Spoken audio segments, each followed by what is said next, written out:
I believed I had married the love of my life, but everything changed when his father passed away. He transformed into a different person. And by different, I mean he began cheating on me. However, the situation took a much darker turn when he discovered the inheritance that came with his father's passing. He wasn't pleased with the conditions, and I wasn't willing to give in to his demands. My husband spiraled out of control after his father's death, and I couldn't tell if it was due to grief or sheer defiance. It made me wonder if I had unwittingly married a complete psycho. For some background, I had met my husband at a charity event for work. We struck up a conversation and exchanged numbers, though we didn't start talking seriously until a few months later. He appeared charming and sincere, showing particular interest in my worldview, especially since he had grown up in a staunchly religious household, while I held no religious beliefs. I was concerned that this might pose a problem, but he always reassured me that it wouldn't. He even joked about his family's disapproval of him dating someone non-religious. Looking back, I wonder if this was his sole reason for dating me, given what I know now. After a year of seeing each other, he decided it was time for me to meet his family. I remember feeling incredibly nervous about how they would receive me, given my non-religious beliefs, especially his father. Aiden had described his dad as tyrannical, ruling their lives with an iron fist. He claimed that he missed out on many experiences due to his father's strictness during his upbringing. Needless to say, I was already terrified of his father before I even met him. We were headed to a small family dinner at their place, with only his immediate family present, his parents, his brother, his sister-in-law, and their child. When we arrived, his brother was outside on the phone, so I was introduced to him first, and he seemed friendly enough. The next person I met was Aiden's sister-in-law and her 3-year-old niece. They were both lovely, and we had a lot to talk about, especially since she also worked in event planning coordination. While we chatted, Aiden's parents entered the room, and he introduced me to them. I was taken aback when I realized who his father was. I won't reveal his identity, but his father was a prominent figure, responsible for a major charitable organization both locally and internationally. I had seen Aiden's parents at an event I attended, but he had never mentioned their connection to him. His mother appeared somewhat distant but not unkind. I later discovered that Aiden's mother had always been cautious around the girls he brought home because he had a tendency to be attracted to what he called the wild type. Surprisingly, Aiden's father was the complete opposite of what I had expected. He was genuinely kind and understanding, not bothered at all by my lack of religious beliefs. He explained that he valued kindness and principles in people, regardless of their religious background. During our conversation, he shared that Aiden's sister-in-law used to handle the foundation, but had become less involved after becoming a mother. He believed in not taking people away from their families, especially when their children were young. That's why he had outsourced the last event to me. Contrary to my initial assumptions, Aiden's family turned out to be ordinary people with a touch of religion in their lives. Aiden downplayed his father's acceptance, suggesting that his dad probably assumed it was just another phase during his college years. He claimed he had dated numerous girls back then who were what he vaguely referred to as out there, and his parents had always viewed it as an act of defiance. According to Aiden, he had become more serious about me, taking a break from dating to focus on personal growth. Despite the red flags, I believed his explanations, naively accepting his version of events because I was deeply in love. We continued dating for another year, and then he proposed. We decided to live together before getting married, and during another family event, I had a candid conversation with Aiden's brother. He expressed concern about Aiden's behavior, recalling how Aiden used to rebel against their parents, especially their father, during their teenage years. Aiden had a history of fights, particularly because his father was strict about their activities. However, Aiden's father seemed pleased about our engagement, even offering his backyard for our wedding, a proposal Aiden initially resisted, but eventually accepted. After 2 years of living together and saving money, we set a wedding date. I convinced Aiden to honor his father's offer and have the wedding in his parents' backyard. Things seemed fine until 2 months ago when Aiden's father suffered a fatal aneurysm. A drastic change came over Aiden. He started coming home late, often drunk. I initially attributed it to grief, but his behavior raised concerns. When I spoke to his brother, he revealed that Aiden didn't seem sad about their father's death. Instead, he appeared relieved. Aiden's erratic behavior and the uncertainty surrounding their family business prompted me to confront him myself. I stayed up waiting for Aiden, and he didn't return home until around 1 in the morning. He reeked of alcohol and stumbled through the house. Despite knowing it was futile to reason with him in his intoxicated state, I insisted we needed to talk. I emphasized that he shouldn't be driving while drunk, as it could lead to harming himself or someone else. He dismissed my concern, telling me to mind my own business, ending the conversation abruptly. There was no point in discussing anything with him while he was drunk, so I decided to go to bed. The following morning, I woke up to find him vomiting in the bathroom. Seeing he had sobered up slightly, I gave him aspirin and some dry crackers. I questioned his irresponsible behavior, to which he replied that now that his father was no longer controlling him, he felt free to do as he pleased. I pointed out the dangers of drunk driving and his late-night antics, mentioning his brother's worries about him. Aiden grew angry, criticizing his brother and father, claiming they were obsessed with appearances and cared little about his happiness. He felt they were constantly trying to involve him in a lifestyle he had no interest in and judged him whenever he deviated from their expectations. It was in this moment that I realized Aiden's perceptions of his family might be distorted. While I understood he might carry some residual trauma from his sheltered childhood, it seemed as though he sought to provoke his father and make his family miserable as a form of retaliation. However, his attempts only resulted in his own misery, as they didn't take the bait. Despite my non-religious beliefs, Aiden's family had always been warm and accepting, never imposing their faith or lifestyle on me. His father even invited me to church once, emphasizing there was no pressure for me to attend. Perhaps I had only seen the best side of Aiden's father. I couldn't be certain of what he was like when Aiden was younger. Regardless, it was evident that Aiden needed to mature and move past his grievances to find his own path in life. I confronted him directly, asking if his unhappiness extended to our marriage. He admitted he wasn't happy. I was left speechless, so I got up and left. Currently, I'm writing this from my mother's place, where I've been staying for the past week. Aiden hasn't reached out. And even his brother mentioned he wasn't talking to him either. I'm at a loss about what to do. While this situation undoubtedly warrants considering a divorce, I'm hesitant to make a rash decision. I wonder if his behavior might be a coping mechanism for dealing with his father's death. I'm considering giving him some time to cool off and then suggesting counseling. Top comments from the original post. Comment 1. I empathize with you, OP. Your husband's behavior seems problematic. And while I don't advocate for immediately resorting to divorce in every marital issue, given his consistent suspicious behavior, it might be worth considering, especially considering his recent actions. I find it puzzling why he chose this moment, after his father's death, to act this way. Wouldn't it have more impact if his dad were still alive? Unless his intentions are something other than tarnishing the family name, his reasoning just doesn't make sense to me. Regardless, I think it's crucial to assess your relationship after this incident. Addressing these issues now can prevent future problems. I hope counseling proves helpful. Best of luck. Comment 2. OP, it appears your husband might be grappling with religious trauma from his childhood, as you suggested. If your father-in-law was different when Aiden was a child, there might be deep-seated issues at play. I've seen cases where strict evangelicals resort to harsh disciplinary methods to keep their kids in line. Some churches even pressure members to remain in unhappy marriages, fearing divorce.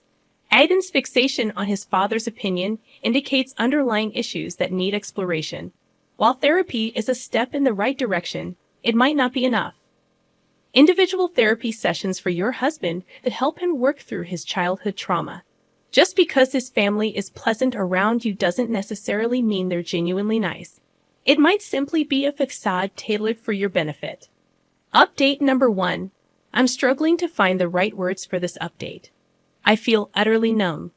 I'm still at my mother's place, but I did return home briefly after about 2 weeks away. I attempted to reach out to Aiden through calls and texts, but he refused to respond. Then, I received a call from his sister-in-law, asking to meet for lunch. When we met, her husband was with her at a local coffee shop. She inquired about how I was doing and about the situation with Aiden. I didn't hold back. I shared the truth about his late nights, excessive drinking, and overall irresponsible behavior.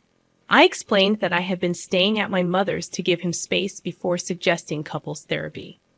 Unfortunately, he hadn't been answering my calls. During our conversation, my brother-in-law dropped a bombshell. Aiden had been using the foundation's funds to indulge in expensive hotel rooms and escorts. When confronted, Aiden claimed he had inherited part of the foundation, justifying his spending. However, his brother clarified that matters regarding their father's will were still being resolved, and Aiden's claims were baseless. Aiden had also informed his brother that we were no longer together, citing my supposed move out as his justification. Of course, this was far from the truth. Aiden's brother and sister-in-law apologized profusely for the mess, expressing their disbelief. They had thought Aiden had settled down when he married me, just as I had believed. Aiden's anger toward their father, they explained, stemmed from their high school years, when he used to hang out with a rowdy crowd, engaging in activities that alarmed their father due to their family's tragic history involving a drunk driver. Grateful for their honesty, I returned home the next day and began packing most of my belongings. Aiden walked in while I was in the midst of it all, silent. He handed me an envelope containing divorce papers. He revealed that he was aware his siblings had told me everything and felt no remorse. He claimed the only reason he hadn't divorced sooner was to ensure he wouldn't be written out of his father's will. With his father gone, he asserted his newfound freedom. He offered me the house and informed me that movers would collect his belongings the next day. He planned to upgrade to something bigger and better with his inheritance share. I was so shocked that I couldn't utter a word. I continued packing silently, wanting to be away from him. Once I had loaded my belongings into my car, I drove back to my parents' place. I showed them the divorce papers and retreated to my room, where I broke down in tears. I couldn't comprehend the cruel turn my life had taken. Despite my unwavering commitment, he discarded our marriage as if it meant nothing. Tomorrow, I have an appointment scheduled with a divorce attorney. I don't intend to fight this. If he wants to leave, that's fine with me. Here's the second update for you all. And things have taken quite an interesting turn. I had my meeting with my lawyer, who ensured I understood the terms outlined in the settlement. I would keep the house, and we would each retain our own assets, including wedding rings and gifts. Since we didn't have a joint bank account, there were no financial complications to resolve. Honestly, I might end up selling the house. There are no good memories associated with it anymore. Since then, I've been trying to move past this situation. I'm still staying at my parents' place for now. They seem happy to have me around, or maybe they're just trying to cheer me up. I plan to leave after selling the house and find something smaller. Now, here's the intriguing part. Out of nowhere, I received a call from Aiden's brother.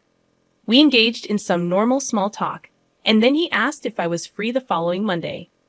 I was, so he insisted I join them for a meeting with their dad's lawyer to finalize his estate matters.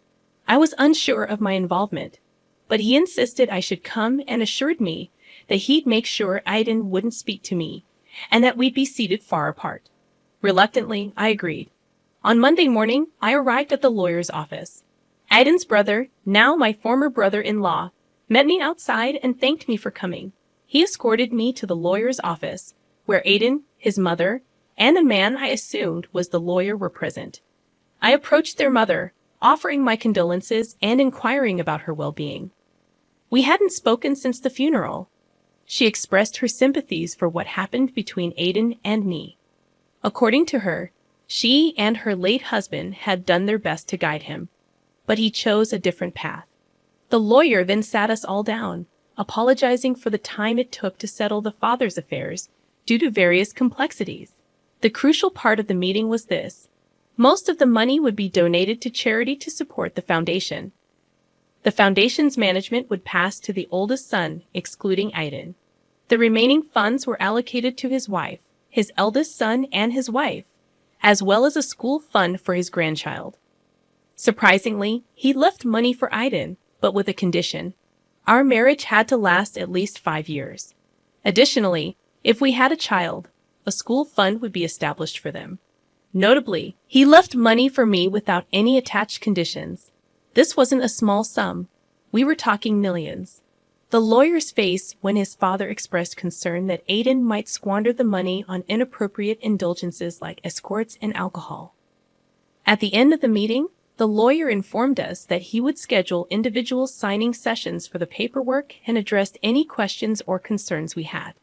As soon as we were dismissed, I swiftly left, noticing Aiden's gaze following me from across the room, as if he wanted to talk. I left before he could approach me. As I write this the next morning, Aiden has been bombarding my phone with calls and messages. Despite his efforts, I want absolutely nothing to do with him after all he put me through. Update number 3. Aiden's behavior has become increasingly erratic in his search for me. After failing to reach me through my phone, he attempted to contact his brother to inquire about my whereabouts. However, I hadn't seen any of them since our meeting with the lawyer. Aiden's brother warned me to lay low for a while since Aiden was frantically searching for me. True to his words, Aiden showed up at my parents' house one day looking for me. Fortunately, I wasn't there. My dad informed him that I was out of town for an event and uncertain about my return date. Aiden left a message, urging me to call him, insisting that we needed to talk. I had no desire to engage with him further, but his persistent attempts to reach me pressured me into making the call to put an end to his relentless pursuit. I decided to call him when I knew I had ample time and emotional strength to handle the conversation. I didn't want him to believe he still held any power over me. I called around 6 o'clock in the evening, assuming he would be at home. He answered eagerly, expressing happiness at hearing from me and inquiring about my well-being. He spoke as if he hadn't cast aside our marriage without a second thought. He started by apologizing for his selfishness during the divorce and acknowledged the pain he caused me. He admitted he should have respected the commitment we made, even if he wasn't as content as he hoped to be. I let him speak, then sighed and calmly stated that I had moved on from our marriage, focusing on other aspects of my life. I then confronted him, asking for the real reason he was checking up on me. He swore it was merely to reconnect, how I was doing, and if we could have more conversations in the future. I responded with a straightforward no, and made it clear that if he only called to check on my well-being, there was nothing else to discuss. He urged me to wait, and then finally, the truth emerged. Aiden admitted that filing for divorce had been a mistake. He confessed that he had been naive and driven by his resentment towards his father, and that he didn't mean the hurtful things he had said to me. He expressed a desire to work things out and suggested going to counseling, but I reminded him that my attorney had already filed the paperwork. The divorce was finalized, and our marriage was over, just as he had wanted. I pointed out that he was the one who initiated the process and followed through with it, and I had given him the freedom he sought. I ended the call and haven't spoken to him since, nor do I wish to engage with him further.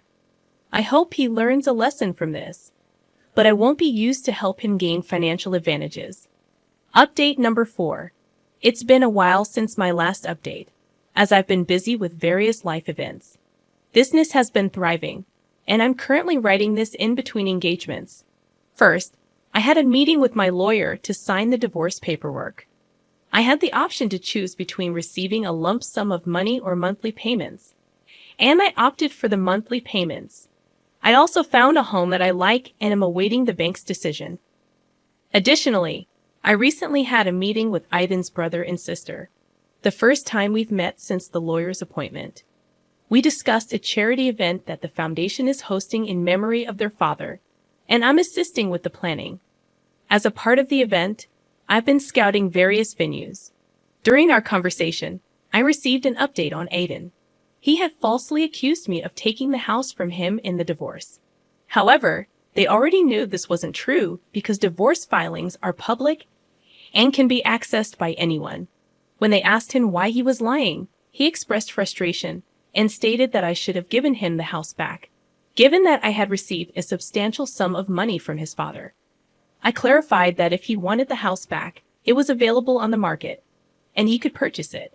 They also mentioned that he was living in an apartment near his workplace, and he inquired about how I was doing through his brother, if he could get more involved in the foundation to earn some extra money, but his brother shut down that idea. He made it clear that there was no way Aiden would be put on the payroll, especially after the stunt he pulled with the foundation funds. And that's the extent of the drama up until now. I'm sincerely hoping this marks the end of it, as I am determined to move past Aiden and all the chaos he brought into my life. I refuse to let him waste another moment of my time. Top comments from the updates. Comment number 1. Well done, OP, for not falling into this trap. As much as divorce is painful, it's sometimes akin to removing a tumor. This guy was toxic for you and merely used you to fulfill his sick revenge fantasy against his father. It seems like his dad was aware of his son's questionable character and ensured he received something for his pain. He appeared to consider you a part of his family. Kudos to your brother-in-law for supporting you. Many men stay silent when their friends and family members behave atrociously. I'm relieved he's not one of them. Additionally, don't let your ex manipulate or pressure you into having a child together. He'll likely continue bothering you. So don't give in, OP. Comment number 2. I somewhat agree with your ex, OP. Perhaps you could have at least given him the house back. I understand the divorce was finalized, and the paperwork was in order, and I comprehend the pain he caused you. However, it feels petty to deny him a place to live. I'm certain your lawyers could have navigated the bureaucratic hurdles and transferred the house to his name. Also, your father-in-law is just as petty. Why did only your husband have conditions on his inheritance? If he wanted to squander it irresponsibly, that should have been his choice. Forcing someone to stay married for 5 years just to obtain the money feels distasteful. All right, let's have a discussion about this. I'm curious about your thoughts, especially concerning the last comment. This specific comment stirred up quite a reaction in the original post. Almost everyone disagreed with the commenter. The majority could see that OP's ex got what he deserved, but this person's perspective was entirely different. What are your thoughts on this comment? Feel free to share your opinions down below in the comments section. If you're new to the channel, welcome. Thank you for joining me today. My name is Mr. Reddit, and I narrate stories daily. Don't forget to hit that subscribe button if you'd like to support the channel. And if you enjoyed the video, give it a thumbs up. I'll be back tomorrow. Remember, kindness is always cool. Peace.